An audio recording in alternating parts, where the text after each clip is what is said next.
আসসালামু আলাইকুম। আজকে আপনাদের একটি ব্যতিক্রম রেসিপি দেখাবো, সেটি হচ্ছে চটপটি। একবারে দোকানের চটপটির মতোই আপনারা স্বাদ পাবেন যদি এই রকম প্রসেস ফলো করতে পারেন।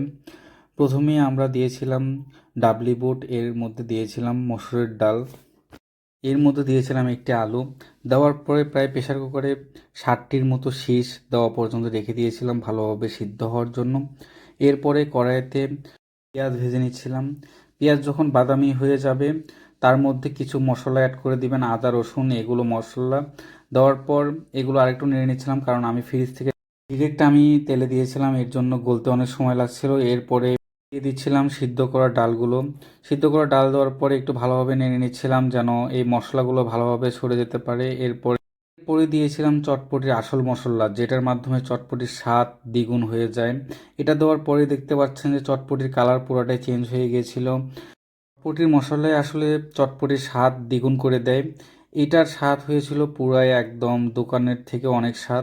চটপটির আরেকটা ইম্পর্টেন্ট বিষয় হচ্ছে চটপটি প্রিপারেশন কিভাবে করবেন সেটা। তো আপনাদের চটপটি প্রিপারেশনের পুরো ডিটেলস আপনাদের বলবো কিভাবে সাজালে এটা স্বাদ আরও দ্বিগুণ হবে। প্রথমেই নেওয়ার পর আমি দিয়েছিলাম টক ছিটে উপর দিয়ে।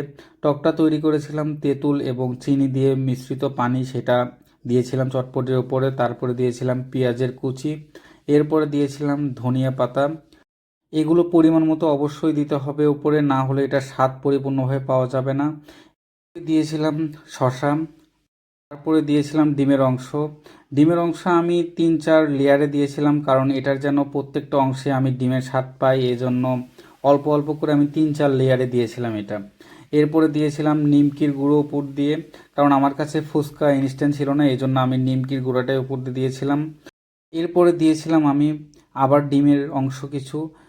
আপনারা যদি তেঁতুলের টক লাইক না করেন তাহলে লেবুর রস দিয়ে পরিবেশন করতে পারেন। ধন্যবাদ সবাইকে ভিডিওটি দেখার জন্য।